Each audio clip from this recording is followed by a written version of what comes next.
दोही ठाईना सर्प जगत ते स्वतंत्र आणि स्वयंब्रह्ममीचे असे पुण्यपुरुषी सदैव निष्काम बोधप्राप्ती कारणे भजावा राम तो मीची आहे आत्मा आप्तकाम तरे नमन कोणा करावे म्या सुखम नित्यम स्वप्रकाशम व्यापकम नाम रूपयोः अधिष्ठानं बुद्धिबोध्यं बुद्धिर्दृग्यत्तु निर्मलम् अपारं सर्ववेदान्त वेद्यं प्रत्यक्परं मह तदेवाहं न मत्तोन्य दितिमे निश्चिता मतिः जयांचे केल्या स्मरण होय सकळ विद्यांचे अधिकरण तेची वंदो श्रीचरण श्रीगुरूंचे ते नमस्कारोनी आता विचारसागर तरंग 6 परिच्छेद 26 क्रमांकाचा मंगल व मंगलाच्या देवतेविषयी माहिती. काल या मंगलाचरणाचा थोडासा गोषवार आपण बघितला आणि त्यासंबंधी प्रयोजनाचा विचार आपला चालू आहे. तो विचार करून कर्मप्राप्त विषय आपण पाहूया. काल आपण मंगल म्हणजे काय, तर मंगल 2 गोष्टी आहेत. एक भगवंत, 2 संत आणि फार झालं तर त्यांचं नाम. कारण संताला, भगवंताला आणि त्यांच्या नामाला मंगल असा उल्लेख केलेला आहे. भगवंताला मंगल कुठे उल्लेख केला तर मंगलम भगवान विष्णू असं म्हणून परमात्म्याला तिथे मंगल म्हटलेलं आहे. संताला मंगल कुठे म्हटलं म्हणाल तर ज्ञानेश्वर मंगलमुनी सेवा करी दासीजनी इथे संताला मंगल म्हटलेलं आहे. आणि भगवंताच्या नामाला मंगल कुठे म्हटलं तर सकळ मंगलनिधी श्री विठ्ठलाचे नाम आधी. अशा पद्धतीने संत भगवंत यांचं नाम वा संत भगवंत हे मंगल आहेत. आणि खरं आपला अधिष्ठान हेच मंगल आहे, बाकी सर्वच अमंगल आहे.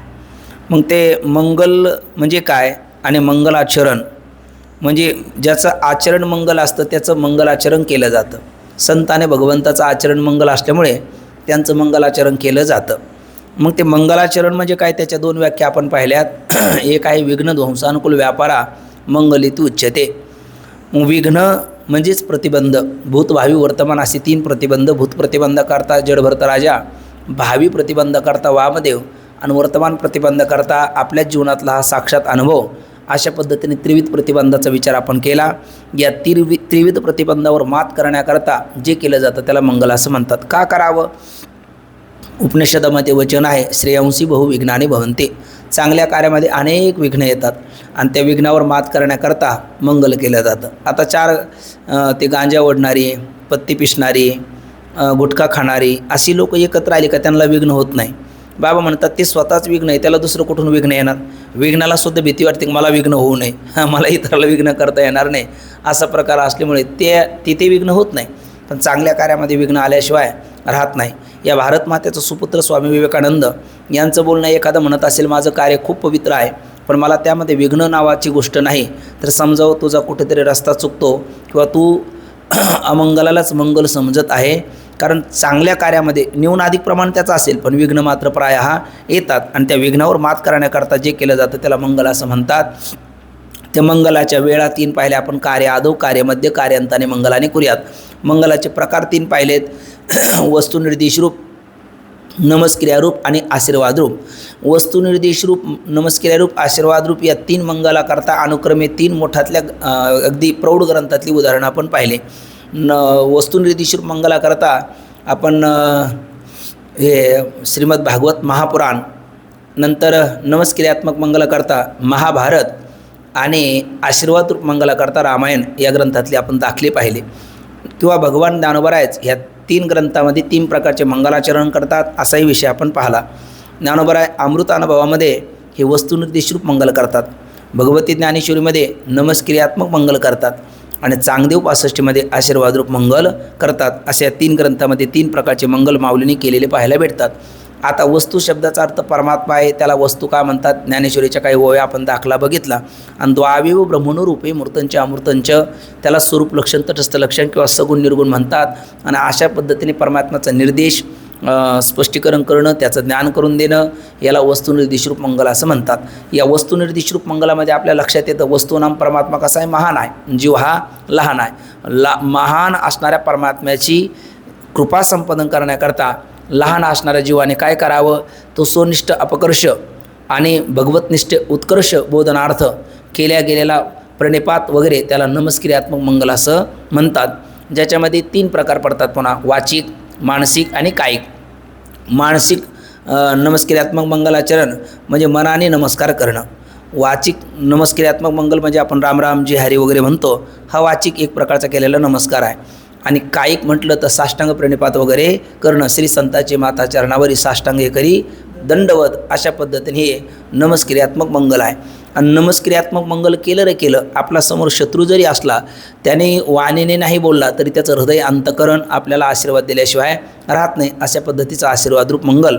असे या त्रिविध मंगल चरणाचा विचार झाल्याच्या नंतर प्रयोजनम अनुद्दिश्य मंदोपी प्रवर्तते, कर्ता कर्मामध्ये प्रवृत्त होताना फलाची अपेक्षा ठेवूनच प्रवृत्त होतो.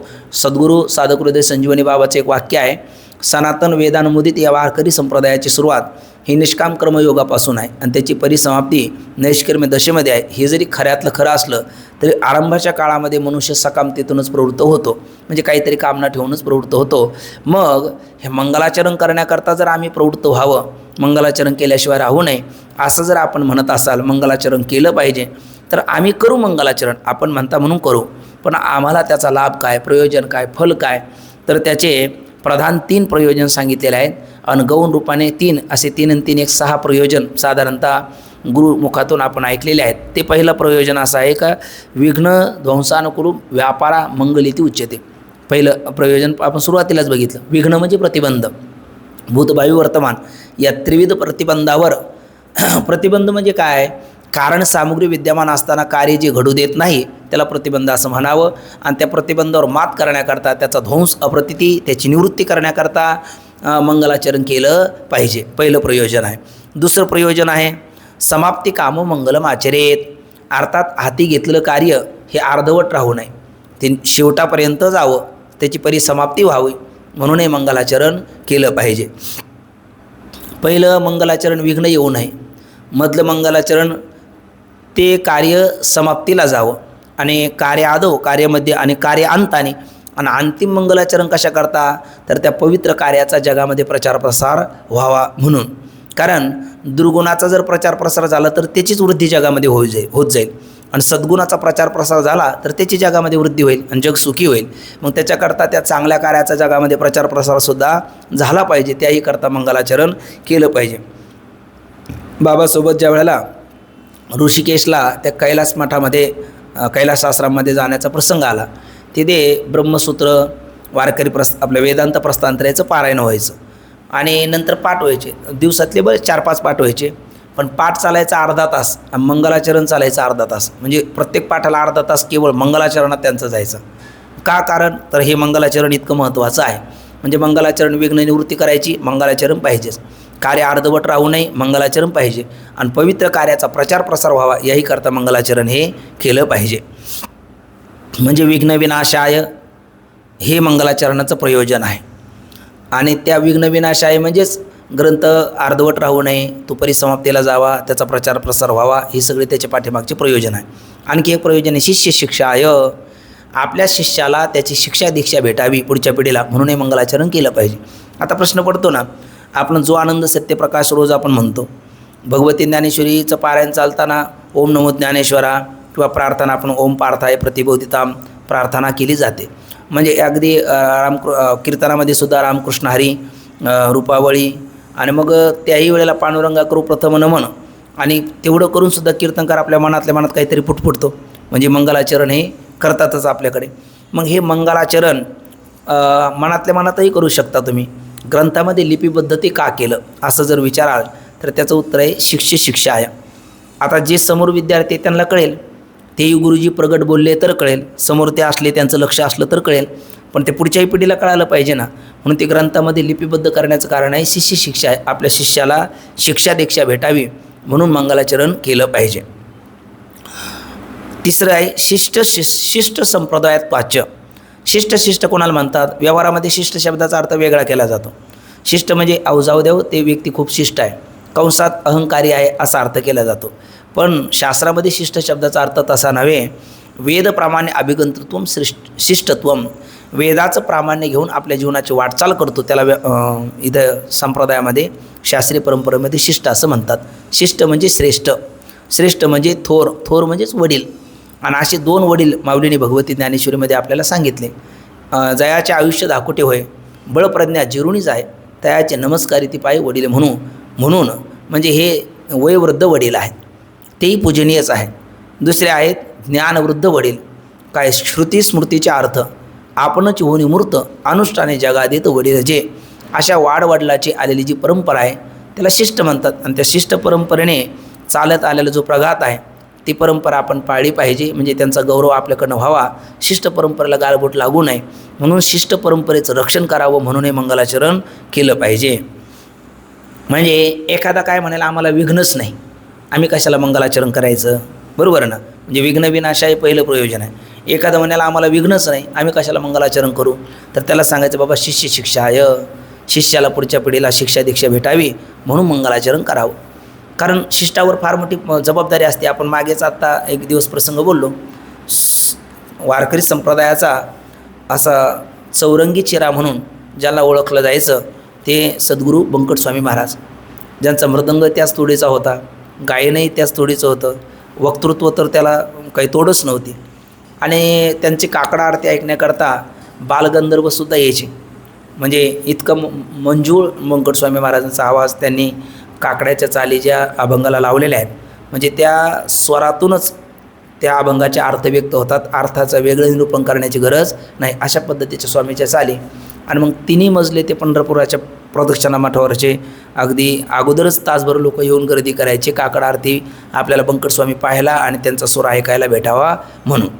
पण ते बंकटस्वामी महाराजांच्याला ते बालगंधर्व यायचे, तर बालगंधर्व एक दिवस म्हणायला लागले, एक आम्ही आपल्या काकड आरतीला येतो, तर बरं नाट्यम हाही आपला सांस्कृतिक धार्मिक कार्यक्रम आहे, त्याकरता आपण आमच्या त्या स्थळी यावं आणि तुमच्या पदस्पर्शाने त्याला पुनीत करावं. तर बंकटस्वामींनी स्पष्ट सांगितलं मला यायला जमणार नाही. म्हणजे का बरं, तो सात्विक कार्यक्रम नाही का? म्हणजे सगळं काही बरोबर आहे, पण जमणार नाही. का जमणार नाही? म्हणजे यदेदाची रती श्रेष्ठा. आज मी तिथे आलो, उद्या आमचे विद्यार्थी तमाशाला जायला मागे पाहणार नाही, त्यामुळे मला ते येऊन चालणार नाही. म्हणजे याला म्हणतात शिष्य शिक्षा आहे, पुढच्या पिढीला शिक्षा दीक्षा भेटाय म्हणून. एखादा म्हणाल विज्ञ नाही का मंगलचरण करावं, उत्तर आहे शिष्य शिक्षा आहे. पण एखादा म्हणाला आम्हाला कोणी शिष्यच नाही, मेघदृष्टीने करावा उपदेश, परिगुरुनी न करावा शिष्य, त्यामुळे आमच्या जीवनामध्ये शिष्यच नाही म्हणून शिष्य शिक्षा आहे, आम्हाला मंगलाचरण करण्याची काय गरज आहे? तर त्याला उत्तर आहे शिष्ट संप्रदायात वाच्य. शिष्ट परंपरा चालू आली ना, मग त्या शिष्ट परंपरेला गालबोट लागू नये म्हणून देखील मंगलाचरण केलंच पाहिजे. म्हणजे हे 3 प्रयोजन प्रदान झालेत, विघ्न विनाशाय, शिष्य शिक्षाय आणि शिष्ट संप्रदायात वाच्य. आणि आणखी कोणती प्रयोजन आहे तर आपण म्हणलो समाप्ती काम मंगलम आचरित, शेवटाला ग्रंथ जावं म्हणून मंगलाचरण करावं. नंतर त्या पवित्र कार्याचा प्रचार प्रसार व्हावा म्हणूनही मंगलाचरण करावं. दुसरं त्या आपल्यावर नास्तिकत्वाचा आळ येऊ नये. कारण जी आस्तिक मंडळी आहेत त्यांनी मंगलाचरण न्यून अधिक प्रमाणामध्ये मंगलाचरण केलेलं आपल्याला दिसतं. नवे आस्तिक तेच आहे का जे मंगलाचरण करतात. मग याचा अर्थ तुम्ही मंगलाचरण केलं नाही तर लोकांच्या नजरेत काय ठराल? नास्तिक ठराल. आणि मग आस्तिक लोक तुमचा ग्रंथ श्रवणीय पठणीय म्हणून त्याचं चिंतन करतील कसं? म्हणूनही आपण मंगलाचरण केलं पाहिजे. असे काही मंगलाचरणाचे प्रयोजनाचा विचार झाला. शिष्ट संप्रदायत्वाचे याकरता एक बाबांनी प्रसंग सांगितला होता. म्हणजे आपली परंपरा चालत आली ना, त्या ज्या परंपरा चांगल्या आहेत, आता ज्या कालाच्या ओघामध्ये ज्या परंपरा ज्या समाज उद्धारक नसताना समाज घातकी असतील तर अशा परंपरा ठीक आहे, त्याचा थोडासा परिष्कार केलेला ठीक आहे. पण ज्या परंपरेने पूर्वजांचं आपलं आणि पुढे येणाऱ्या पिढीचं सुद्धा कल्याण दडलेलं आहे, अशा परंपरा तर तेवढ्या ताकदीने त्या जोपासल्याच गेल्या पाहिजे. हल्ली पूर्वी लोक कीर्तन प्रवचनाला यायची आणि कीर्तन प्रवचन आल्याच्या नंतर आल्या काय करायची, ते वक्त्याचं दर्शन घेऊन बसायची, जाताना सुद्धा वक्त्याचं दर्शन घेऊन जायचे.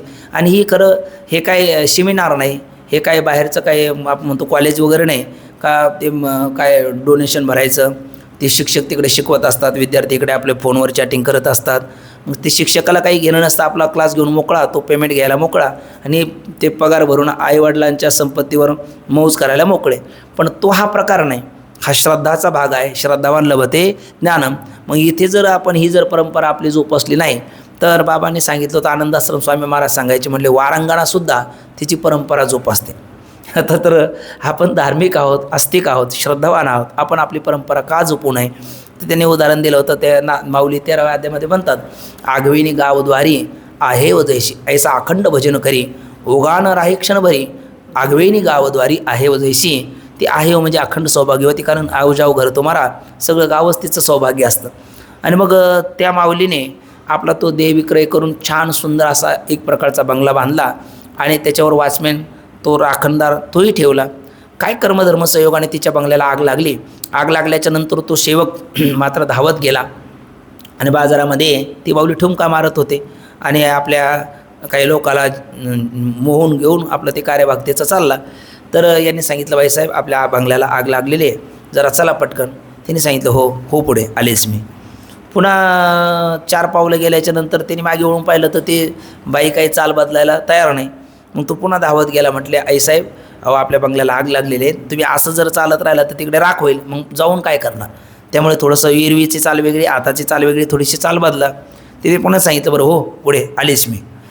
नंतर पुन्हा 4 पावलं गेला. जणू काय त्याला इतकी तगमग होत होती का जणू काय त्याचं जळतं इतकं ते, कारण बिचाऱ्याने सेवा केली तर त्या सेवेला आपण त्या जिने आपल्याला पगार देते त्याला आपण जागं राहावं, या न्यायाने ज्याचं खावं मीठ त्याचं कार्य करावं नीट, असं आपल्या व्यवहारात म्हण आहे. म्हणून त्याच्या अंतकरणाची घालमेल होती, तगमग होत होती. पण या माऊलीला काही फरक पडला नाही. शेवटी तो थोडासा स्वर उंचावून बोलला, अहो तुम्हाला काही कळतं की नाही, मी 4 वेळेस सांगतो मी कुठून पळत आलो, आतापर्यंत काय झालं असेल, किंवा निमंत्रण हाती लागेल, चला की लवकर. म्हटले, अरे गपरे म्हटले तू म्हटलं म्हणजे काय म्हटले, अरे या चालीवरच तो बंगला बांधलेला आहे, या चालीवर तो बंगला बांधलेला आहे. आज ही जर चाल जर सोडली तर बंगला तिकडे गेलेलाच आहे आणि हाताचंही जाईल. पण या चालीवर तो बंगला बांधलेला आहे, आता ही चाल सोडून चालणार नाही. ही चाल मी जर टिकून ठेवली तर आणखी 10 बंगले मी असे बांधेल, त्यामुळे तू त्याची चिंता करू नको. हा दृष्टांत संपला. दृष्टांत स्वरा निकृष्ट आहे पण सिद्धांत त्यात उत्कृष्ट आहे. का जी वारंगणासुद्धा आपली चाल जर सोडत नसेल तर आपण सांप्रदायिक मंडळीने, धार्मिक मंडळीने आपली जी मंगलाचरणाची चाल आहे, मंगलाचरणाची परंपरा आहे ना, एवं परंपरा प्राप्त, ते आपण का सोडावी, म्हणून मंगलाचरण केलंच पाहिजे. बऱ्याच वेळेला कधी भावनेच्या भरामध्ये कीर्तनाला एखादा वक्ता उभा राहिला, डायरेक्ट त्यांनी व्याख्यानाला सुरुवात केली, मंगलाचरणाचं त्याला ध्यानच नसतं. तर त्यावेळेला मध्यंतरी कुठेतरी त्याच्या मनामध्ये ते पाल चुकले ना, मग त्याचे दुष्परिणाम लगेच त्याला संशय तोपर्यंत काही नाही. पण मग तो संधी आला का पुन्हा मग त्याला ते प्रतिबंध निर्माण होतात. कारण मंगलाचरणाचं सामर्थ्यच आहे का प्रतिबंध दूर करण्याचं, आणि ते कार्य अत्यंत पवित्र आहे, श्रेष्ठ आहे. आणि श्रेयांशी बहुविघ्नानी भवंती, आणि त्या विघ्नावर मात करण्याकरता म्हणून मंगलाचरण केलंच पाहिजे. याचा अर्थ मंगलाचरण कधी करावं, मंगलाचरणाचे प्रकार किती, मंगलाचरणाच्या वेळा किती, मंगलाचरणाचे प्रयोजन काय, हा सगळं सविस्तर विचार आपण पाहिला. त्याच्यात एक प्रधान विषय राहिला फक्त आता, मंगलाचरणाचे देवता कोणत्या. जसं उत्पत्तीची देवता म्हणलं का ब्रह्मा, पालनाची देवता विष्णू, संहाराची देवता भगवान शंकर, प्रकाशाची देवता सूर्यनारायण, शीतलता याची देवता चंद्र, मनाची देवता आहे. तशा पद्धतीने मंगलाचरणाच्या काही प्रधान देवतेपैकी एक गणेश, नंतर माता सरस्वती आणि गुरु ह्या मंगलाचरणाच्या देवता मानल्या जातात. आता गणेश मंगलाचरण आहे, कारण बघा तुम्ही प्रत्येक संताने गणराजाला आपल्याला मंगलाचरण केलेलं पाहायला भेटतं. जगद्गुरु तुकोबराय म्हणतात, नमिला गणपती माऊली सारजा, म्हणजे त्यांनी माता सरस्वती आणि गणराजाला मंगलाचरण केलेलं पाहायला भेटतं. ज्ञानोबरायाचा ओवी आहे, सुरुवात आहे, ओम नमोजी आद्या वेद प्रतिपाद्या जे जे स्वसंवेद्या आत्मरूपम. पुढे म्हणतात, देवा तूची गणेशू. आणि मग शेवटी म्हणतात, हे तिन्ही एक वटले ते तशब्द ब्रह्म कवळले ते मे या श्री गुरुकृपा नमिले आदिबीज.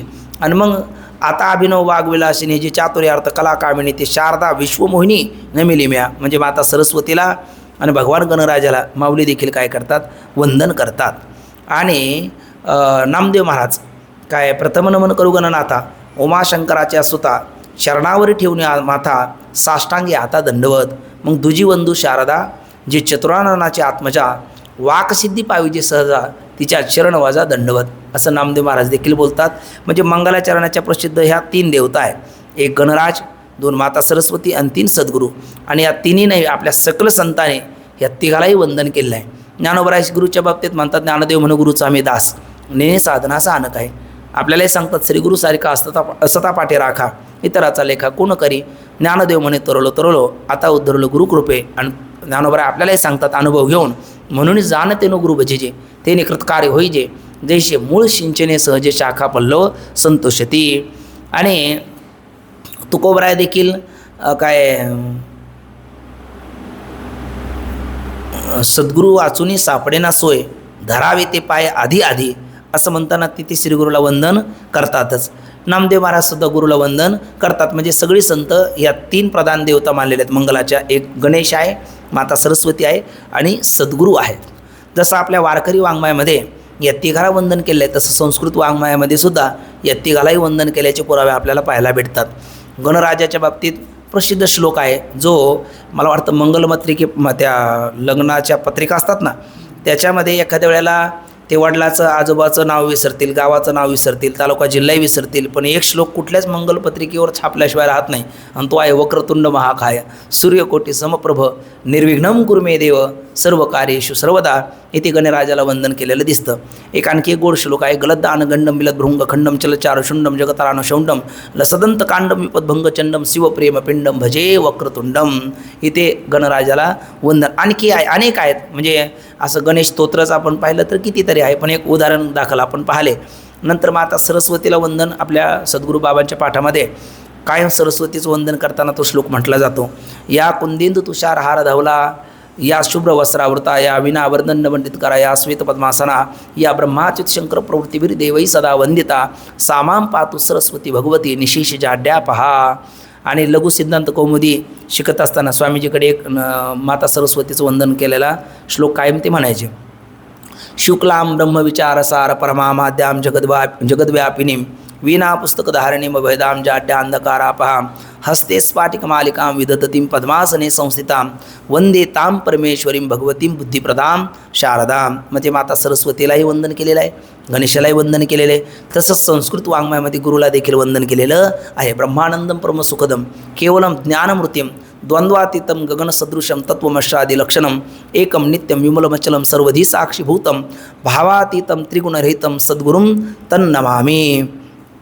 किंवा ज्ञानेशो भगवान विष्णू निवृत्तीर भगवान हरा सोपानो भगवान ब्रह्मा मुक्ताख्या ब्रह्मचितकला. इथे म्हणताना गुरु भूमिकेतूनच अखेर संतांना वर्णन किंवा एका जनार्दने पूर्व पुण्य फळले श्रीगुरु भेटेले ज्ञानेश्वर असं म्हणताना गुरुला म्हणजे नमामि सद्गुरुं शांतम सच्चिदानंद विग्रहम पूर्ण ब्रह्म परानंद मीश महालंदी वल्लभम असं म्हणताना गुरुला देखील वंदना केलेली आपल्याला पाहायला भेटते. म्हणजे वंदनाच्या प्रधान देवता ह्या मंगलाच्या प्रधान देवता 3 आहे, गणेश, माता सरस्वती आणि सद्गुरू. आणि या तिघाला वंदन करावं, म्हणजे तिघाला वंदन करणं किंवा तिघाचं वर्णन करणं किंवा तिघाला नमस्कार करणं, त्यांच्याकडनं आशीर्वादाची प्रार्थना करणं, अशा पद्धतीचा मंगलाचरणाचा विचार आहे. आणि तो मंगलाचरणाचा विचार अत्यंत गरजेचा असल्यामुळे ग्रंथकारांनी सूत्ररूपाने पण त्याच्यातला कुठलाही आशय न ठेवता या 26 क्रमांकाच्या परिच्छेदामध्ये मंगलाचरणाचा विचार आपल्यासमोर ठेवला. तो परिच्छेद त्यातल्या पंक्तीनुसार थोडंसं काही चिंतन करण्याचा आपण प्रयत्न करूया. मंगल व मंगलाच्या देवतेविषयी माहिती. येथे ग्रंथकर्त्याने दुसरी माहिती दिली आहे. दुसरी माहिती म्हणण्याचं कारण असं आहे का चालू विषय आता आग्रदेवाच्या स्वप्नाचा प्रारंभ झाला आहे. आग्रदेवाला स्वप्न पडलं. स्वप्नामध्ये आग्रदेव त्याने काय काय बघितलं तर पहिले 21 क्रमांकाच्या परिच्छेदामध्ये स्वप्नाला आरंभ झाला. 22 क्रमांकाच्या परिच्छेदामध्ये शरीराचं अमंगलत्व. 23 क्रमांकाच्या परिच्छेदामध्ये नरकातील भयंकर प्रसंगाचं वर्णन आणि तोही तिथे जाऊन आला.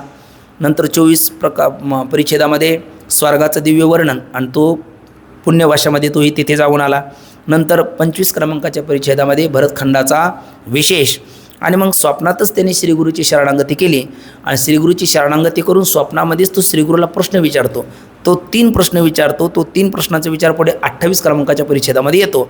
पण मध्यंतरीच ग्रंथकाराने हा एक मंगलाचरणाचा आणि दुसरा कृष्णद्वैपायन आदरणीय व्यासदेव यांच्या उपकाराचं कृतज्ञ या भूमिकेतून स्मरण अशा पद्धतीचे 2 विषय सांगितलेत. त्यातला हा पहिला विषय मंगलाचरण. म्हणून म्हणतात येथे ग्रंथकर्त्याने दुसरी माहिती दिली आहे. त्यातील सारांश प्रथम यापुढे दिला आहे. कोणताही ग्रंथ लिहिण्याच्या पूर्वी मंगल करण्याचा संप्रदाय आहे. संप्रदाय सम्यक प्रदाय ती संप्रदाय हा सम्यक रीतीने या पिढीतून दुसऱ्या पिढीतून या हृदयातून त्या हृदयापर्यंत जे बोधाचं एक प्रकारचं संक्रमण केलं जातं त्याला संप्रदाय असं म्हणतात. आणि मग त्या संप्रदायामध्ये काही प्रकार पडतात आहे ना. त्या आनंद आपलं नाथबाबाचा जर बघितला आपण तर दत्त संप्रदाय दिसतो. तुकोबरायचा बघितला तर चैतन्य संप्रदाय दिसतो. आणि भगवान ज्ञानोबरायचा नाथ संप्रदाय आपल्याला पाहायला भेटतो. आणि अनेक संप्रदाय 3 संप्रदाय जवळपास एकत्र आले का त्यालाच वारकरी संप्रदाय असं आपण म्हणतो. मग या म्हणजे मंगल करण्याचा हा एक प्रकारचा संप्रदाय आहे. मंगलापासून पापाचा प्रतिबंध नष्ट होऊन ग्रंथ समाप्त होतो. आता या मंगलाचरण केलं तर होतं काय, तुका म्हणे नाड आणि पाप ठाके हिताड. मग ते पाप आहे ना, पाप त्याचे नाव न विचारीच नीत भलतेची उन्मत्त करी सदा.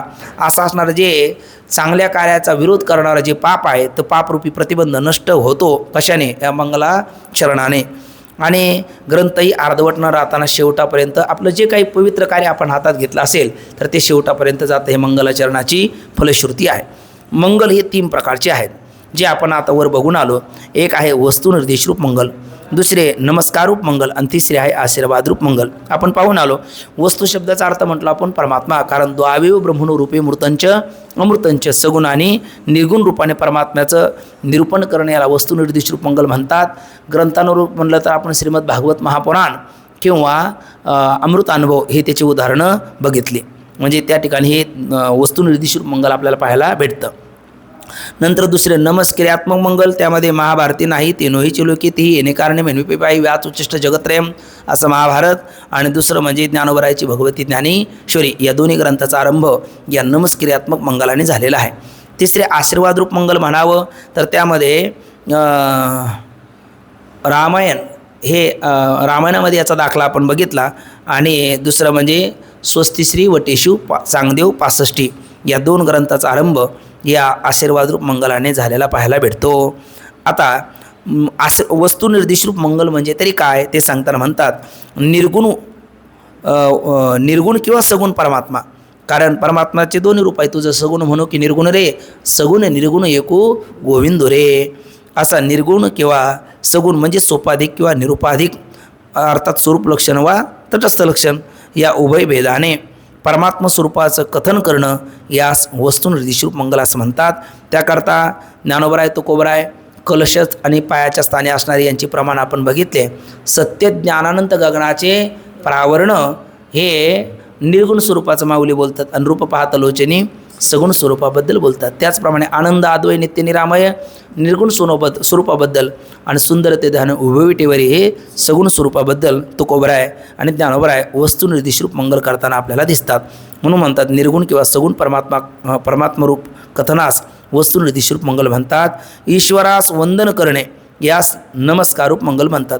ईश्वर असेल, गुरु असेल, सद्गुरू असेल, इष्टदेवता, ग्रामदेवता हे आपल्यापेक्षा ज्येष्ठ आहे. मग आपल्याकडे लहानपणा घेऊन कनिष्ठत्वाचा भाव घेऊन आणि त्यांच्याकडे श्रेष्ठत्वाचा भाव ठेवून त्यांची कृपा संपादन करण्याकरता गेलेला प्रणिपात आहे ना, म्हणजे मनाने नमस्कार करणं, वाणीने नमस्कार करणं आणि कायने साष्टांग प्रणिपात करणं याला आपण नमस्कारात्मक मंगल असं म्हणालो. आपली किंवा आपले शिष्य याची वांछित वस्तू प्राप्ती व्हावी. स्वशिष्याचे वांछितार्थ प्रापणार्थम यत प्रार्थना क्रियते. स्वतः किंवा स्वतःचा शिष्य याची इच्छित वस्तू प्राप्त होण्याकरता आपली इष्टदेवता, गुरु, ग्रामदेवता यांच्याकडे केलेली प्रार्थना त्यालाच काय म्हणतात, आशीर्वादरूप मंगल असं म्हणतात.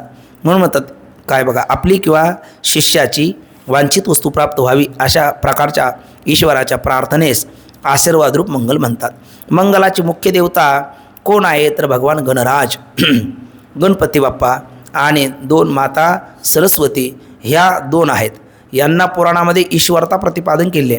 गणेश पुराणात भगवान गणराजाला आणि सरस्वती मातेला पुराणामध्ये ईश्वरता प्रतिपादन केलेली आहे. पुराणात जो गणेशाचा जन्म आहे तो मात्र जीवाप्रमाणे कर्मफल नसून, आता आपला जन्म कसा आहे, कर्मफल आहे. आगा कर्मे जे उरावे तै ती सुखदुःखी फळा यावे तया ती भोगावा यावे द्या एका. कर्मफल म्हणून जीवाचा जन्म जसा आहे तसा गणेशाचा किंवा माता सरस्वतीचा जन्म तसा पुराणाने सांगितलेला नाही. रामकृष्णाप्रमाणे जसं भक्तानुग्रहार्थ म्हणजे साधूनां परित्राणाय दुष्कृतां विनाशाय धर्मसंस्थापनार्थाय अहम युगे युगे संभवामी असा भक्तानुग्रहार्थ परमात्म्याचा जसा आविर्भाव तिरोभाव होतो, म्हणजे जन्ममरण नाही तर त्यांचा आविर्भाव तिरोभाव परमात्म्याचा असतो. अगदी त्याचप्रमाणे परमार्थ दृष्टीने जीवही खरं तर परमात्म्या भिन्न नाहीच आहे. तुका म्हणे कैची किंवा कोठे जीव निराळा अमरहा अमरहा खरे की पहा खोटे हे न म्हणा देह माझा ऐसा मग भरवसा कळेल. तत्वता परमात्मा हा जीव हा शिवस्वरूपच आहे, परंतु जीवांना जन्ममरणाआधी बंधाचा आत्म्याच ठिकाणी जो अध्यास आहे म्हणजे भ्रम झालेला आहे. कारण कल्पना अविद्यतेने झाला जीव, माय उपाधी शिव बोली जेती. जीवाची उपाधी अविद्या आहे आणि तिचा स्वभाव आहे ती त्याला जीवाला पारतंत्र्य बहाल करते. आणि परमात्म्याची उपाधी शुद्ध सत्वात्मिका माया आहे, त्यामुळे ती त्याला आवृत्त करत नाही. परमात्म्याची उपाधी आरशासारखी आहे. आरसा डोळ्याला समोरच्या वेदना तर होऊ देत नाही आणि समोरचा रस्ता व्यवस्थित दाखवतो, तशी शुद्ध सत्वात्मिका आहे. आणि एखादी भिंत असेल ती पलीकडचं काही दिसू देत नाही, तशी जीवाची मलिन सत्व होती अविद्या ही उपाधी आहे. त्यामुळे जीवाच्या ठिकाणी पारतंत्र्याचे धर्म आपल्याला पाहायला भेटतात. म्हणून म्हणतात परंतु जीवांना जन्मादी बंधाचा आत्म्याच्या ठिकाणी जो अध्यास आहे तोच जीवाचा जीवपणा आहे, तो गणेशाधिकांना नाही. हाच काय तो फरक आहे. म्हणजे अगदी पुढे मागे मला वाटतं 5व्या तरंगामध्ये आपण पाहिलेले आहेत की जीवाचे शरीर भूतकार्य आहे, देवाचे शरीर भूतकार्य नाही. जीवाला पापपुण्याधीन आहे, जीवाचे शरीर पापपुण्याधीन नाही. जीवाला त्याला अहमम भ्रांती आहे अविद्यकृत, देवाला अहमम भ्रांती नाही. आणि ती अहमम भ्रांती निवृत्त करण्याकरता जीवाला गुरु शरणांगतीची आवश्यकता आहे, परमात्म्याला नाही, असा त्यांच्यामध्ये फरक सांगितलेला आहे. म्हणून म्हणतात पारमार्थ दृष्टीने जीवही परमात्म्याहून भिन्न नाही ते खरे आहे, परंतु जीवांना जन्ममरणादी बंधाचा आत्म्याच्या ठिकाणी जो अध्यास आहे तोच जीवाचा जीवपणा आहे, तो गणेशाधिकांना नाही. म्हणजे जीवपणा गणेशाधिकाच्या ठिकाणी नाही. मग जीव आणि देव याच्यात फरक एवढाच आहे. काय फरक आहे हा आता आपण पाहिलेले 2-3 वाक्य. म्हणून ते जीव कसे आहेत, म्हणून ते जीव नाहीत. कोण? रामकृष्णाधिक किंवा गणेश माता सरस्वती हे जीव धर्म त्यांच्या ठिकाणी नाही. त्यांना ईश्वरता आहे आणि याकरता ग्रंथाच्या आरंभी त्यांचे चिंतन करणे हे योग्य आहे, नवे नवे ते अवश्य देखील आहे. नाना रूपाने ईश्वराचे कथन करण्यात सर्वांना ईश्वरता सांगण्याचा अभिप्राय आहे. आता तुम्ही म्हणाल एको देव सर्वभूतेषु गूढा, सर्वव्यापी सर्वभूतांतरात्मा किंवा सर्व घटिरामध्ये आधी एक परमात्मा एक असताना अनेक रूपाने त्याच्या उपासना का सांगितल्या? शिव, विष्णू, गणेश, शक्ती, सूर्य असे नाना रूप का सांगितले? तर त्याचं उत्तर देतात नाना रूपाने ईश्वराचे कथन करण्यात सर्वांना ईश्वरता कंसात म्हणजे ब्रह्मरूपता सांगण्याचा अभिप्राय आहे. हे कार्यरूपाने भिन्न आहे, म्हणजे घटाकाश मटाकाश मेघाकाश उपाधीने भिन्न आहे, पण महाआकाश रूपाने पाहिलं तर एकच आहे. तसे उपाधीने देवता भिन्न असेल पण अधिष्ठान रूपाने त्या एकच आहे. ईश्वर भक्ती आणि गुरुभक्ती हे विद्येप्राप्तीचे मुख्य साधन आहे. हे एक मात्र महत्त्वाचं आहे.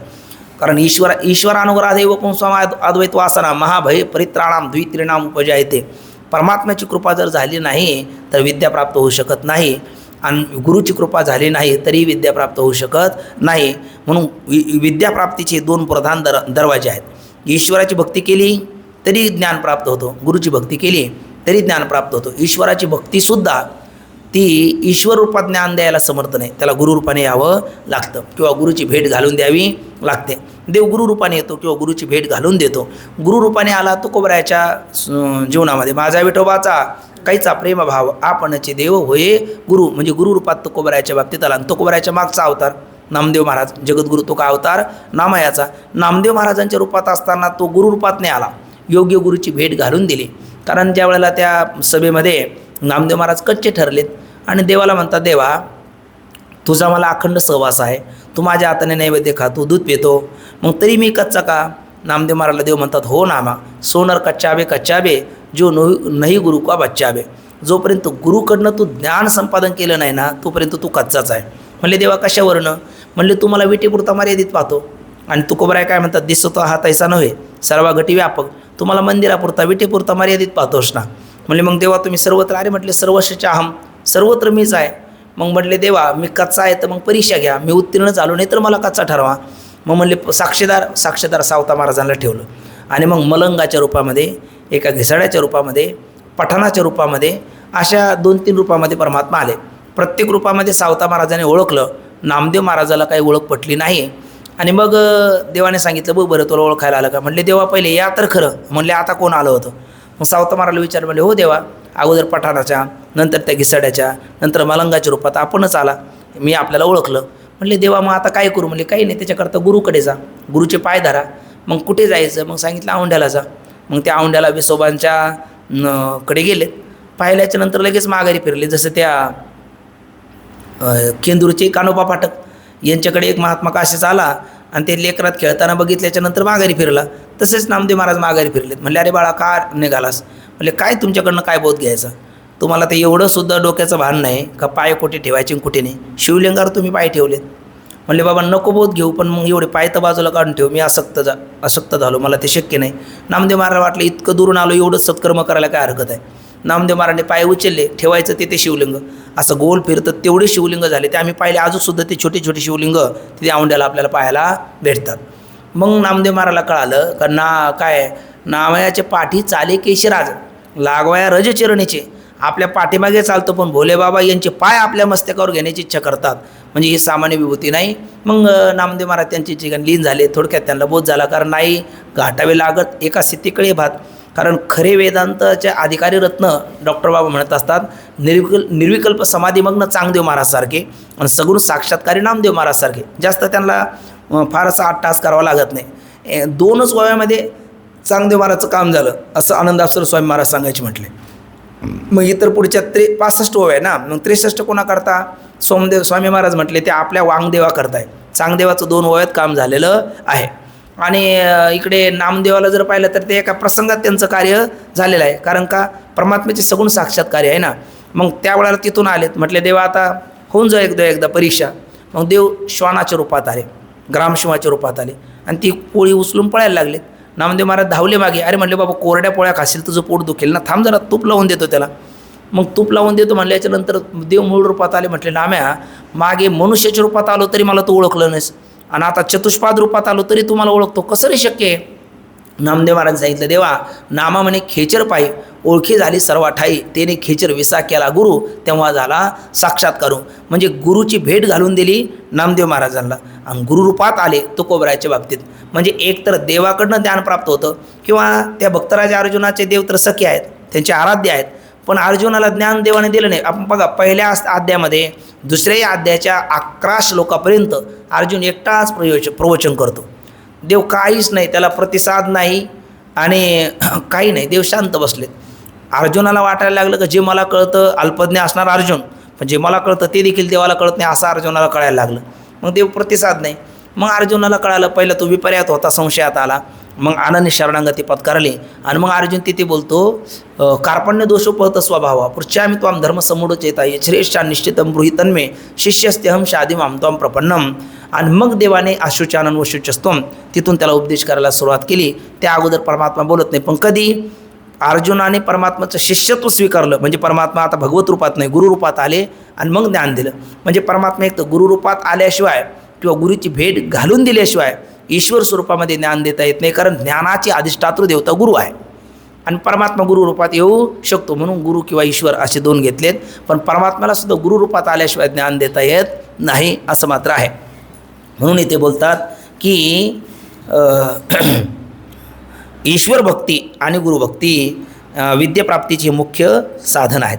म्हणजे यस्य देव पराभक्ती यथादेव तथा गुरु तस्य ते अकथिता अर्था प्रकाशन्ते महात्मनः. म्हणून गुरुभक्ती आणि ईश्वरभक्ती ही विद्याप्राप्तीचे मुख्य साधन आहे. गणपतीच्या नामस्मरणाने सर्व विघ्नाचा नाश होतो आणि गणपतीच्या चिंतना वाचून देवाचे देखील कार्य शेवटात जात नाही. काय ते त्रिपुरासुर नावाचा राक्षस आहे, कारण 3 पूर आहेत म्हणजे वर असणारे, आणि ते 3 पूर म्हणजे नगर, ते 3 एका रेषेत येत नाही आणि तो 1 क्षणाचा काल आहे. आणि तेवढ्या क्षणामध्ये जो बरोबर अचूक शरसंधान करेल त्याच्याच हातातून त्याचा मृत्यू, अन्यथा तो अमरच. अशा पद्धतीचं त्याला वरदान होतं. आणि मग सगळे म्हणायला लागले आपण चांगल्या कार्याकरता निघालेलो आहोत, आपल्याला धर्माचं पालन करणं आहे, दुर्जनाचं रक्षण आपलं दुर्जनाचा नाश करणं आहे, सज्जनाचं रक्षण करणं आहे. मग भोले बाबाला म्हटलेलं आपण गणेशाला अभिषेक करू. अरे म्हटले आपले चिरंजीव होते. मग चिरंजीव म्हटल्याच्या नंतर म्हणले चिरंजीव असले तरी ते विघ्न अर्थदैवत आहे ना. ते भोले बाबाला काही मान्य झालं नाही. मुलाने कुठं वडिलांनी कुठं पुत्राची पूजा करायची असते का. गेले तर त्यांना पराजयाचा स्वाद चाखावा लागला. त्यांनी विचारलं असं का व्हावं, सबदेवन का देव बडाव देव महादेव, म्हणले तो परिणाम. मग नंतर पुन्हा पंचामृताने अभिषेक केला म्हटले आणि नंतर त्याला विजय प्राप्त झाला, अशी गणेश पुराणामध्ये कथा येते. तोच भागी त्या ठिकाणी सांगताना म्हणतात त्रिपुरवधात हा प्रसंग प्रसिद्धच आहे. ज्या शक्तीच्या साह्याने ईश्वर सृष्टी उत्पन्न करतो ती देवी सरस्वती ग्रंथ पूर्ण करण्यास माझ्या वाणीत येऊन बसो. अर्थात सरस्वती मातेला आणि गणेशाला या ठिकाणी वंदन केलेलं आहे. हा झाल्याच्या नंतर आता इथे हा जो पुढचा परिच्छेद आहे याच्यामध्ये वेदांत संप्रदाय प्रवर्तक कृष्णद्वैपायन बादरायण व्यासदेव यांचं रूपकाच्या माध्यमातून वर्णन केलेलं आहे. अर्थात व्यासांचे आपल्या एक प्रकारचं भारत राष्ट्रावर किंवा सनातन हिंदू धर्मावरती किंवा मानव जातीवरती किती उपकार आहे त्याचं थोडक्यात रूपकाने स्मरण केलं. सरळ सरळ एवढा परिच्छेद आपण वाचून घेऊया. वेदांत संप्रदाय प्रवर्तक भगवान व्यास व यांच्या कृतीचे रूपकाने वर्णन. वेदांत संप्रदाय प्रवर्तक जगद्गुरू भगवान व्यास आहेत. कारण महाभारती नाही नाही चुलोकी तीही येणे कारणे म्हणपे पायी व्यास जगत रे, किंवा आपल्या संस्कृत गीता पारायणाला आपण प्रार्थना करतो तिथे श्लोक आहे, नमोस्तु ते व्यास विशाल बुद्धे फुल्लारविंदा यतपत्र नेत्र येणत्वया भारत तैल पूर्ण प्रज्वालितो ज्ञानमय प्रदीप. आणि असं म्हटलं वी म्हणजे विशाल, आस म्हणजे बुद्धी, ज्यांची विशाल बुद्धी आहे. खरंच काय कर्तृत्व आहे. वेद एकाचे 4 भाग केलेत, महाभारतासारखा इतिहास रचला, 17 पुराणाची रचना केली, नंतर श्रीमद भागवत महापुराण जे भगवान परमात्म्याचं वाङ्मयीन कलेवर सांगतात त्या भागवत महापुराणाची रचना देखील करणारे कोण आहेत तर कृष्णद्वैपायन बादरायण व्यासदेव आहेत. म्हणून म्हणतात वेदांत शास्त्र प्रवर्तक आणि जगद्गुरू. जगद्गुरू आपल्याकडे मोजके आहेत. एक कृष्ण वंदे जगद्गुरू, गोपालकृष्णाला जगद्गुरू म्हणतात. नंतर जगद्गुरू तुका अवतार नाम आहे याचा, तर गोबऱ्याला जगद्गुरू म्हणतात. जगद्गुरू जगन्नाथा आरती एकनाथा, तिथे नाथांना जगद्गुरू असं म्हटलेलं आहे. भगवत पूज्यपाद श्रीमद आद्याचार्य शंकराचार्य महाराज हे देखील जगद्गुरू आहेत. आणि तसे सर्वांच्या अगोदर जगद्गुरू गोपालकृष्णाचे नंतर कोण असेल तर कृष्णद्वैपायन बादरायण व्यासदेव हे जगद्गुरू आहेत. म्हणून म्हणतात वेदांत संप्रदाय प्रवर्तक जगद्गुरू भगवान व्यास यांना नमस्कार करून त्यांच्या कृतीचे वर्णन असे की, म्हणजे त्यांनी जगावर काय उपकार केले उपकार सांगू मी काय, बाप न करी आईशी माय, धर्मे त्यांचे देखील पाय दिले अक्षय अभय दानगा. त्या मनाच्या उपकाराच्या बाबतीत तिथे कान्होबा महाराज बोलतात मनोराज एक देह पुरी त्या अभंगामध्ये. तसं कृष्णद्वैपायन बादरायण व्यासदेवाच्या जगत कल्याणाकरता केलेली एक प्रकारची त्यांची जी कृती आहे त्याचं रूपकाने वर्णन असे आहे की, जशी वनात सुगंधी फुले वाऱ्यामुळे काट्यावरती पडून त्यांचा एक प्रकारचा नाश होतो, मग नंतर कोणी पुरुष त्या काट्यामधून ती फुले काढून चांगल्या जागेवर पुन्हा ठेवतो आणि ती फुले काट्यात पडू नयेत व त्या त्या फुलझाडास जाळे लावून काट्याच्या झाडापासून त्यांचं रक्षण करतो. त्याप्रमाणे म्हणजे हा एक प्रकारचा रूपक केलेला आहे. आता हे रूपक अलंकार आहे. म्हणजे आपण त्या दिवशी मागे बोललो की श्रोत्याला परिचित आणि वक्त्यालाही परिचित असा एखादा प्रसंग उभा करणं आणि त्या माध्यमातून वक्तू परिचित आणि श्रोतृ अपरिचित असा सिद्धांत श्रोत्याच्या गळी उतरवणं, तर तो रूपकातून प्रतिपादन करण्याकरता सुलभ पडतो. म्हणून एका जंगलाचं या ठिकाणी रूपक केलेलं आहे. जंगल आहे, जंगलामध्ये झाडं आहे, वारा आहे, फुलं आहे, काटे आहे आणि ते पडू नये म्हणून एखादा दयाळू महात्मा आहे त्याला जाळं लावणं, ते उंजळीत उचलणं, हे सगळं रूपक आहे. मग आता हे रूपक जर आपल्याला घटवायचं म्हणलं तर इथे त्यांनी फारसा नाही त्याचा विस्तार केला, पण संस्कृत विचारसागरामध्ये थोडक्यात त्याचा असं विचार दिला का, एक जंगल कोणतं आहे तर शब्दजालम महारण्यम चित्तभ्रमणकारकम. कारण स्वयंबुद्धीनं जर आपण शास्त्राचा विचार करायला गेलो ना, बऱ्याच वेळेला ज्ञानोबरायाची ओवी बघा, ती नाथली या संसारा उपाय जाचत या वेरा आपण लोपे वारा विकोपीज आहे. आपल्याला काही निर्णय तर होत नाही, पण आपलं डोकं फिरल्याशिवाय राहत नाही. म्हणजे स्वयंबुद्धीने कुठलाही विचार करून चालत नाही. तस्मा शास्त्रम प्रमाणंते, आणि तेही संप्रदायपूर्वक गुरुचरणापाशी बसून ते जाणून घ्यावं लागतं. म्हणजे शब्दरूपी हे वेद शास्त्र हेच नाही, हेच एक प्रकारचं वन आहे. शब्दजाल महारण्यम चित्त भ्रमणकारकम असं पंचदशीमध्ये म्हटलेलं आहे. मग जंगल कोणतं आहे तर शब्दरूपी जाळं आहे, शब्दरूपी जंगल आहे. आणि शब्दरूपी जंगलामध्ये जंगल म्हणलं की त्यात वृक्ष असतात. वृक्षामध्ये पुन्हा 2 प्रकार असतात, काही काटेरी वृक्ष असतात, काही बिना काटेची वृक्ष असतात. मग इथले काटेरी वृक्ष कोणते तर ह्या काटेरी वृक्ष आहे सकाम किंवा निषिद्ध कर्म आहे ना, सकाम किंवा निषिद्ध कर्म प्रतिपादन करणारे जे काही वेदातले मंत्र आहे ते एक प्रकारचे काटेरी वृक्ष आहे.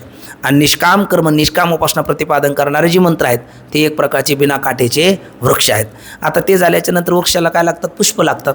मग त्या पुष्पामध्ये सुद्धा काही शोभेचेच पुष्प असतात, काही पुष्प त्याज्य असतात, काही ग्राह्य असतात. मग या जंगलाला वनाला लागलेले 2 प्रकारचे पुष्प आहेत. पामरविषयी जे पुष्प आहेत ते बेश्रमाच्या फुलासारखे आहेत, त्याज्य आहेत. आणि जिज्ञासू मुमुक्षू जे पुष्प आहेत ते मात्र ग्राह्य आहे, कारण ते भगवत चरणी समर्पण करण्याच्या योग्यतेचे आहेत. मग ते झाल्याच्या नंतर पुष्प कायला शोभा असते. मग येथल्या असणाऱ्या पुष्पाची शोभा कोणती तर शुद्धांतकरण, आहे ना, त्याला काय म्हणतो, मलविक्षेप राहित्य आणि अंतकरणाचं शुद्धता म्हणजे निष्काम कर्माच्याद्वारा बल आणि निष्काम उपासनेद्वारा विक्षेप, असे मलविक्षेप रहित असणं, अंतकरण स्थिर आणि पारदर्शक स्वच्छ असणं, हीच त्या फुलाची काय एक प्रकारची मुमुक्षरूपी फुलाची शोभा आहे. आता ते मुमुक्षरूपी फूल काट्यात पडण्याची शक्यता आहे, म्हणून ते काट्यात पडू नये. मग ते काट्यात पडतं ते कोणते काटे, तर आताच मला आपण निषिद्ध कर्म किंवा काम्य कर्म याच काट्यामध्ये पडून त्याचे आहे ना 80,000 श्रुतीच्या कर्मपर आहेत ना, मग त्याच्यामध्ये पडून त्याचं काय होऊ नये, काहीतरी त्याचा अनर्थ घडवू नये, म्हणजे कर्मानेच मोक्ष मानून तो बसू नये, कारण चित्त शुद्ध हे कर्म न तू वस्तू उपलब्ध आहे असं म्हटलेलं आहे. बरं, मग आता दयाळू साधू कोण आहे या ठिकाणी, कृष्णद्वैपायन बादरायण व्यासदेव हेच एक दयाळू साधू आहे. आणि ते पडलेले पुष्प त्याने काय घेतले, असे ओंजुळीत घेतले. मग ही ओंजुळ कोणती आहे ना तर इथला असणारा सत्संग हीच काय ओंजुळ आहे. कारण सत्संगत्वे निसंगत्वम, निसंगत्वे निर्मोहत्वम, निर्मोहत्वे निश्चलतत्वम, निश्चलतत्वे जीवनमुक्तम, ही सत्संग ही ओंजुळ आहे. आणि जाळं कोणतं निर्माण केलं तर सद्विचाराचं, सद्भावना, सदाचार आणि सद्विचाराचं जाळं केलं. हे पुष्प पुन्हा त्याच्यात पडू नये म्हणून हे कृष्णद्वैपायन बादरायण व्यासदेवाने केलं. साक्षात काय सांगायचं तात्पर्य काय, वेदामध्ये 2 प्रकारची वाक्य आहेत, एक प्रवृत्तीबोधक आहे आणि दुसरे निवृत्तीबोधक आहे. पण प्रवृत्तीबोधक वाक्यसुद्धा परंपरेने निवृत्तीतच तात्पर्य आहे आणि निवृत्तीबोधक वाक्याचं निवृत्ती तात्पर्य आहेच आहे. मग ते प्रवृत्तीबोधक वाक्याचं आणि निवृत्तीबोधक वाक्याचं साक्षात किंवा परंपरेने निवृत्ती तात्पर्य कसं आहे, ते गुढ जीवा न्यायाने आहे. आता गुढ जीवा न्याय काय आहे, गुढ जीवा न्याय म्हणजे एखादा लहान बाळ आहे, त्याला गोड फार आवडतं आणि गोड खाल्ल्यामुळे त्याच्या पोटात जंत झालेत, म्हणून त्याच्याकडनं डॉक्टरला औषध दिलं, ते औषध कडू आहे, ते कार्ट काही घ्यायला तयार होत नाही. मग आई त्याला म्हणते, बघ इकडून गुळाचा खडा दाखवते, हा गुळाचा खडा घेतला ना, तुला हे औषध घेतलं का गुळाचा खडा देणार. अरे ज्या गुळाचा खडा खाल्ल्यामुळेच तर त्याच्या पोटात जंत झाले, पुन्हा त्याला गुळ कशाला देते. पण आता तो गुळ दाखवला तरी तो प्रवृत्ती करता नाही, निवृत्ती करताय, कारण त्याने हे औषध घ्यावं म्हणून तर दाखवलेलं आहे. तसे प्रवृत्तीबोधक जे वाक्य आहे, तर हा मानव काय करतो, दृष्ट व श्रुत उत्कृष्ट विषय जे अप्राप्त आहे त्यांच्या प्राप्तीकरता वाटेल तो प्रयत्न, म्हणजे निषिद्ध कर्माचरणामध्ये सुद्धा प्रवृत्त होण्याची शक्यता आहे. नवीन प्रवृत्त तो होतोच प्रायः, म्हणून तो निषिद्ध कर्मामध्ये प्रवृत्त होऊ नये म्हणून शुभ सकाम कर्माचं विधान केलेलं आहे. ते सकाम कर्माचं विधान सकाम कर्मामध्ये प्रवृत्त व्हावं याकरता नाही, तर निषिद्ध कर्मापासून त्याला बाजूला काढण्याकरता आहे. किंवा मग एकदा तो शुभ सकाम कर्मात प्रवृत्त झाला का तिथून त्याला हळूहळू शुभ निष्काम कर्मात आणणार आणि निष्काम कर्मातून निष्काम उपासना आणि मग आपल्या स्वस्वरूपापर्यंत घेऊन जाणार. अशा पद्धतीचे विषय पुढच्या काही पंक्ती सांगतात, वाचून घेतो बघा. आता दृष्टांत तर आपण वाचलेला आहे, पुढे काय म्हणतात बघा, म्हणजे काट्यात पडू नये त्या फुलझाडाचं एक प्रकारचं जाळं करून त्याचं तो दयाळू पुरुष काय करतो, रक्षण करतो. मग त्याप्रमाणे वेदात 2 प्रकारची वाक्य आहेत.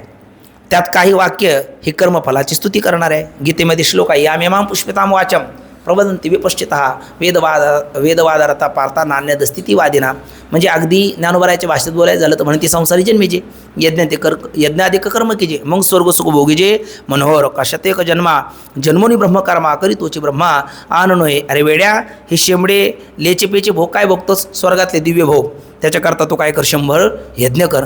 आणि त्या स्वर्गात देवीची पुरंदर 14 जाती, ब्रह्मदेवाच्या एका दिवसामध्ये 14 इंद्राची पंगत उठते. मग त्यापेक्षा तू ब्रह्मलोक सत्यलोकाचा अधिपती हो, त्याकरता शतएक जन्मा जन्मोनी ब्रह्मकर्मा करीतोची ब्रह्मा आणून हे कशाकरता सांगितलं, तर स्वर्गलोकाला जा आणि सत्यलोकाला जा हे सांगण्याकरता का नाही, निषिद्ध कर्मातून त्याला बाजूला काढण्याकरता. नाही तर काल आपण बघितली होवी, मजची माझी असता जेणे मी दूर राहावे पंडुसुता, ते पुण्य आयशेनं म्हणता जीवन तुटे काही. अरे यज्ञवै विष्णू म्हटलं आपण आणि यज्ञाच्या द्वारा परमात्म्याच्या प्राप्तीची इच्छा करावी का त्या परमात्म्याद्वारा स्वर्गाधिकाची इच्छा करावी, मग ते त्याला पुढे सांगणार. पण पहिले निषिद्ध कर्मातून त्याला काढण्याकरता हे शुभ सकाम कर्माचं विधान आहे. म्हणजे प्रवृत्तीबोधक वाक्यसुद्धा परंपरेने काय कशात तात्पर्य, त्यांचं निवृत्तीतच तात्पर्य आहे. हे सांगताना म्हणतात की दुसरी काही कर्मफलाची स्तुती करून विषयासक्त असा जो पुरुषाची वैदिक कर्मात काय करतात, प्रवृत्ती करतात. कारण विषयासक्त पुरुष विषय संपादन करण्याकरता वेळप्रसंगी निषिद्ध कर्मामध्ये सुद्धा प्रवृत्त होण्याची शक्यता आहे. म्हणून त्याने त्याला बाजूला त्यातून बाजूला काढण्याकरता शुभ सकाम कर्माचं विधान केलेलं आहे. परंपरेने त्याचंही निवृत्तीतच तात्पर्य आहे. दुसरी वाक्य कर्मफलाला अनित्यत्व सांगून त्यापासून पुरुषास परान्मुख करतात. आणि दुसरी वाक्य म्हणजे हे चित्तशे शुद्ध हे कर्म न तू वस्तू उपलब्ध आहे. अरे जाशील स्वर्गाला, किती दिवस राहणार? मग त्या पुण्याची पावटी सरी, सवीची इंद्रपानाची उटी उतरे, येऊ लागती माघारी मृत्यू लोका, तुका म्हणे जाती पुण्यक्षय अधोगती, क्षणे पुण्यमर्ते लोकं विशंती. तिथे गेला तरी कुठपर्यंत राहता येतं? मग वेशाभोगी कवडावेचे, दारीचे पुणे येतेचे, तसे लाजरवाणी दीक्षिताचे काय सांगू. मग तिथे जायचं, तिथे अपमान करून पुन्हा खाली यायचं, त्यापेक्षा जाणंच नको ना. ऐशी बाते बोलो जैसे कोई न बोले झूठ, आणि ऐशी जगे पे बैठो जहासे कोई न बोले उठ. आणि असं स्थान आहे आपलं आत्मस्वरूप. तिथे एकदा गेलं का नस पुनरावर्तते, नस पुनरावर्तते, अत्र एव समविलयन्ते. म्हणून त्या स्थानाकरता जाण्याकरता प्रयत्न कर, त्या कर्मात सुद्धा अडकून बसू नको, असं श्रुती पुढे सांगते. म्हणजे त्याचंही तात्पर्य निवृत्तीमध्येच आहे. म्हणून म्हणतात कर्मफलाला अनित्यत्व सांगून त्यापासून पुरुषास परान्मुख करवितात. अशा वाक्याचा भगवान व्यासाने सूत्रे करून विभाग केलेला आहे. विभाग केला आणि असे तात्पर्य काढले की दोन्ही वाक्याचं म्हणजे प्रवृत्तीबोधक आणि निवृत्तीबोधक, या दोन्ही वाक्याचं तात्पर्य काय आहे? तर वेदातील सर्वच वाक्य साक्षात किंवा परंपरेने, म्हणजे परंपरेने निवृत्ती तात्पर्य कोणाचं? जे कर्मफलाची स्तुती करणारे वाक्य आहे त्यांचं. आणि साक्षात तात्पर्य कोणतं? ते कर्मफलाला अनित्यत्व दाखवणाऱ्या वाक्याचं. म्हणजे जे सकाम कर्माचं विधान करणारे वाक्य आहेत त्यांचं परंपरेने निवृत्तीत तात्पर्य आहे, कारण निषिद्ध कर्मातून त्याला बाजूला काढून विहित कर्मामध्ये त्याला प्रवृत्त करावं म्हणून. आणि जे कर्माला अनित्यत्व दाखवतात ते तर साक्षातच निवृत्तीमध्ये त्यांचं तात्पर्य आहेच आहे. बघा, साक्षात किंवा परंपरेने निवृत्तीमध्ये तात्पर्य आहे. कोणत्याच वाक्याचे प्रवृत्तीमध्ये तात्पर्य नाहीच नाही. जीवाची स्वाभाविक दृष्ट सुखाकरिता निषिद्ध कर्मात प्रवृत्ती असते. आता स्वभावत आहे, खालारा धावे पाणी, भ्रमरपुष्पाचे घाणी, नाना सुटला सांजवणी वत्सूची पहा. पाणी खालच्या उताराच्या दिशेनेच धावणार, भ्रमरपुष्पाच्या दिशेनेच पळणार, आणि सायंकाळच्या वेळेला बछडा सोडला का आपल्या आईच्या काशीच्या दिशेने धावणार. तसं गतानुगतिकी लोके अनादि संसार मालेच्या ठाई, आणि ते विषयाकडे ओढ असल्यामुळे विषय वाचून काही अनेक सर्वता रम्य नाही असा स्वभावाची पाय इंद्रियाचा अशी जीवाची भ्रामक पक्की धारणा झाल्यामुळे ते दृष्ट वा श्रुत आणि अप्राप्त असणारे विषय प्राप्त करण्याकरता वेळप्रसंगी निषिद्ध कर्मामध्ये सुद्धा जीवात्मा प्रवृत्त आहे. तर त्या निषिद्ध कर्मातून त्याला काढावं म्हणून आणि विहित कर्मामध्ये त्याला प्रवृत्त करावं म्हणून सकाम कर्म विधान करतात. पण तिथेही त्यांच्या निवृत्तीमध्येच परंपरेने तात्पर्य आहे. म्हणून म्हणतात कसं की बघा, एक नाथांची ओवी बघा, भलता श्री भलता नर, मैथुनी होय वर्णशंकर, तो चुकवावा या प्रकार विवाह निर्धार नेमिला वेदे. विवाह केला म्हणजे रात्रंदिवस त्यांनी विषयाचा भोग घ्यावा याच्याकरता विवाह आहे का? नाही. तू 1000 ठिकाणी तोंड घालून नरकाला जाशील, त्याकरता तू एका ठिकाणी स्थिर राहा. आणि विधीने सेवन विषय त्यागाते समान. विधीने सेवन केलं तर ते वेदे न करिता प्रेरणा, सहजे विषयावरी वासना, स्वभावे सकळ जना सदा जाना सर्वाशी. नाथबाबा म्हणतात वेदाने काही प्रेरणा करावी लागत नाही, तरी मनुष्याची विषयाकडे धाव ही स्वभावता गतानुगतिके लोके आहेच. म्हणून त्याच्यापासून त्याला अनेक, जसं हे डोळ्याने हजारो रूप पाहण्यापेक्षा एक रूप पहा परमात्म्याचं, आहे ना. हजारो गाणे ऐकण्यापेक्षा एक भजन आहे परमात्म्याचं. अशा पद्धतीने एका ठिकाणी विधीपूर्वक जरी वाक्य असले तरी त्याला हजारो ठिकाणी जे आहेत त्याला सीमित करून एका ठिकाणी आणि नंतर त्याचाही त्याग करण्याकरता सांगणार. म्हणून निवृत्तीत तात्पर्य आहे, प्रवृत्तीमध्ये नाही. ही गोष्ट सांगताना म्हणतात जीवाची स्वाभाविक दृष्ट सुखाकरिता निषिद्ध कर्मात प्रवृत्ती असते आणि त्या निषिद्ध कर्मापासून जीवांना परान्मुख करण्याकरिताच प्रवृत्तीबोधक वाक्य आहेत. त्या विहित वाक्याने कर्मात प्रवृत्त होऊन अंतकरण शुद्धीद्वारा ज्ञाननिष्ठा जीवाला काय होते? प्राप्त होते. कारण काय? तैसे मोक्ष देईल ज्ञान, इथं किरणयान परी थारे आहे मन शुद्ध व्हावे. आणि त्या चित्ताला स्थिर आणि शुद्ध करण्याचं काम निष्काम कर्म आणि निष्काम उपासनेत. मग उपासनासुद्धा एक कर्मच आहे, मानसिक कर्म आहे. आणि कर्म म्हटलं का ते स्थूल कर्म आहे, पण दोन्ही एक प्रकारचं कर्म आहे. आणि चित्ताची शुद्धी आणि स्थिरता त्याच्याशिवाय प्राप्त हो नाही. म्हणून त्याच्यातच अडकून राहावं असा मात्र त्याचाही श्रुतीचा अर्थ नाही. एकदा कपड्याला साधा व्यवहार आहे, कपड्याला साबण कुठपर्यंत लावायचा, डाग निघत नाही तोपर्यंत, घसारा कुठपर्यंत द्यायचा, ते स्वच्छ पवित्र होत नाही तोपर्यंत. आता डागही निघाला आणि सगळं काही झालं तरी साबण लावत राहिला आणि घसारा देत राहिला तर कपडा फाटेल. तसं अंतकरणात निष्काम कर्म कुठपर्यंत करायचं? अंतकरणात मल नावाचा दोष आहे तोपर्यंत. निष्काम उपासना कुठपर्यंत करायची? अंतकरणामध्ये विक्षेप म्हणजे चंचलता आहे तोपर्यंत. निष्काम कर्माने मल केला, निष्काम उपासनाने विक्षेप गेला, आता अंतकरूपी कापड स्वच्छ झालं. आता त्याद्वारा पुढे ज्ञान संपादन करण्याकरता गुरु शरणागती करावी. आता पुन्हा कर्म उपासना करत बसू नये. म्हणून म्हणतात त्या विहित वाक्याने कर्मात प्रवृत्त होऊन अंतकरण शुद्धीद्वारा ज्ञाननिष्ठा जीवास प्राप्त व्हावी, एवढेच त्या वाक्याचा हेतू आहे. अर्थवाद वाक्याने, अर्थवाद म्हणजे काय, स्तुतिनिंदा परक वचनाला अर्थवाद असं म्हणतात. बाबा एक पंक्ती सांगत असतात, नाही निंदितुम निंदा प्रवर्तते किंतु विधेय स्तोतुम, त्याला अर्थवाद असं म्हणतात.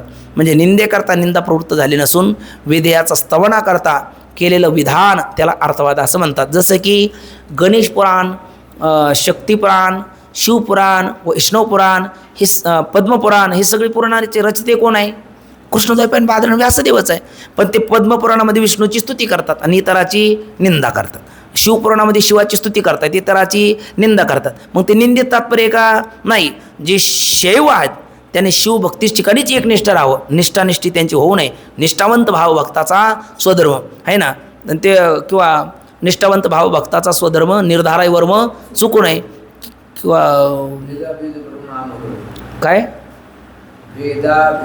भेदाभेद भ्रम अमंगळ, म्हणजे त्यांनी निष्ठानिष्ठी होऊ नये, कुठंतरी एकनिष्ठ असावं. आणि एकनिष्ठ जर तो राहिला तर त्याला फल प्राप्त होईल. नाही तर मग ते आगविने गावद्वारी ओवी आता आपण पाहून आलो. माऊली म्हणतात आईशी अखंड भजन करी, ओगानं राही क्षण भरी, आगविने गावद्वारी आयुजेशी. मग ते किती भजन केलं त्याला अर्थ नाही ना, कुठेतरी त्याने एकनिष्ठ असलं पाहिजे. मग याकरिता अर्थवाद वाक्य हे कशा करता, अर्थवाद म्हणजे भगवान शंकरा म्हणजे शिवपुराणामध्ये शंकराची स्तुती आणि इतर देवतेची निंदा, ती निंदा करता नसून शैव जे आहेत त्याने शिव उपासनेमध्येच प्रवृत्त राहावं, स्थिर राहावं, इतरत्र त्याच्या जीवनामध्ये व्यभिचार येऊ नये, याकरता ती आहे. म्हणून म्हणतात अर्थवाद वाक्याने जी कर्माची मोहक फले सांगितली आहेत त्या फलाकरिता कर्म करावीत असे त्याचे तात्पर्य नसून कडू काढा मुलाने घ्यावा, त्यापासून त्याचे कल्याण आहे हे खरे. परंतु मुलगा हा कडू काढा घेण्यामध्ये स्वाभाविक प्रवृत्ती त्याची नसते. म्हणजे याकरता काढा घेतला तर तुला गुळ देईल असे सांगून तो गुळ पाहून त्या गुळाच्या इच्छेने बालक कडू काढा घेण्यास प्रवृत्त होतो आणि यास गुळ जिव्हा न्याय म्हणतात. त्याप्रमाणे अर्थवाद वाक्याची व्यवस्था भगवान व्यासांनी लावलेली आहे. काय, अरे बाबा सकाम कर्म केलं तर स्वर्गाला जाशील, अजूक यजन याजन अध्ययन अध्यापन दान प्रत्यग्रह असं ब्राह्मण जन्मात येऊन कर्म केलं तर सत्यलोकाचा अधिपती होशील. म्हणजे तो स्वर्गाला जा, सत्यलोकाचा अधिपती हो, हे सांगण्यात तात्पर्य नाही. तू निषिद्ध कर्मातून विन्मुख हो. आणि एकदा इकडे आल्याच्या नंतर आम्ही इथेही सांगू, अरे काय करतो त्या सत्यलोकाला जाऊन, काय करतो त्या स्वर्गाला जाऊन, बघ ते इंद्राची स्थिती काय. अरे स्वर्गामध्ये इंद्र त्या उर्वशीसोबत जसा सुखी आहे तसं गटारातलं एखादं डुक्कर आपल्या त्या मादीसोबत सुखी आहे. विषय भोगती ते आणि विषय भोगी ते आहे. आणि आहार निद्रा भयमैथुनाची येतच सामान्य पशुभिरणाराम ज्ञानमी तेशा आदिको विशेष ज्ञाने निहा पशुभी समाना. मग नरदेहाचं इथे कर्तव्य येतं काय, पाहुणी मनुष्य पण जो न साधीचं ब्रह्मज्ञान लांडा गर्दभ जाणं पुच्छ विना दो पाय. मग त्याच्यात काय पुरुषार्थ आहे, म्हणून तू ते करत बसू नको. आयशे काहू न करा काही, जेणे नाही पुढे नाही नाश जा, जेणेकरून आपल्याला पुढे नाश होणार नाही. आणि पुनरपी जनन पुनरपी मरण ही परंपराच कायमची निवृत्ती होईल. याच्याकरता असं का काही करत नाही. तो म्हणतो हो, मग असं काय करू. म्हणले मग पहिले निष्काम कर्म कर, चित्त शुद्ध होईल. निष्काम उपासना कर, चित्त स्थिर होईल. मग गुरुची शरणागती कर, जीवब्रह्मेके ज्ञान संपादन कर, आणि मग नंतर प्रारब्धशील जीवनामध्ये जीवनमुक्तीचा आनंद भोग, आणि शेवटी विधेय कैवल्याला प्राप्त हो. असं करून त्याला हळूहळू काय करणार, आपल्या स्वस्वरूपापर्यंत घेऊन येणार. म्हणून म्हणतात त्याप्रमाणे अर्थवाद वाक्याची व्यवस्था भगवान व्यासांनी लावली आहे. त्यावरून ही गोष्ट सिद्ध झाली की सकाम कर्माविषयी कोणत्याही वाक्याचे तात्पर्य नाहीच. स्वतःच्या जाळ्यापासून कंटकाचा प्रतिबंध होतो, त्याप्रमाणे भगवान व्यासांच्या सूत्राने सकाम कर्मापासून पुरुष निवृत्त होतो. आणि म्हणून मुमुक्षु जाळ्याप्रमाणे रक्षण करणारी ही व्यासांची सूत्र आहेत. असो, आता पुढे हा जो मध्यंतरीच मंगलाचरणाचा व कृष्णद्वैपायन बादरायण व्यासदेवाच्या उपकाराचं एक प्रकारचं रूपकाच्या माध्यमातून स्मरण हा विषय पूर्ण केल्याच्या नंतर मूळ विषयावर ग्रंथकार येतात. आग्रदेव स्वप्नातच श्रीगुरूला शरण गेला आणि स्वप्नात त्या आग्रदेवाने श्रीगुरूला 3 प्रश्न विचारले. त्या 3 प्रश्न विचारण्याचा पाठीमागचा हेतू काय आणि मग त्या गुरुदेव एका प्रश्नाचं उत्तर कसं देतात हा प्रसंग येतो. त्याचा विचार क्रमप्राप्त आपण उद्याच्याला करूया. पुंडलिक वरदारी विठ्ठल, श्री ज्ञानदेव तुकाराम, पंढरीनाथ भगवान की जय. माऊली ज्ञानेश्वर महाराज की जय. जगद्गुरु तुकाराम महाराज की जय. सद्गुरु जोग महाराज की जय. हरि ज्ञानदेव तुकाराम, ज्ञानदेव तुकाराम, ज्ञानदेव तुकाराम, ज्ञानदेव तुकाराम. ज्ञानदेव तुकाराम ज्ञानदेव तुकाराम तुकाराम तुकाराम तुकाराम तुकाराम पुंडलिक वरदारी विठ्ठल श्री ज्ञानदेव तुकाराम माऊली ज्ञानेश्वर महाराज की जय. जगद्गुरु तुकाराम महाराज की जय. सद्गुरु जोग महाराज की जय.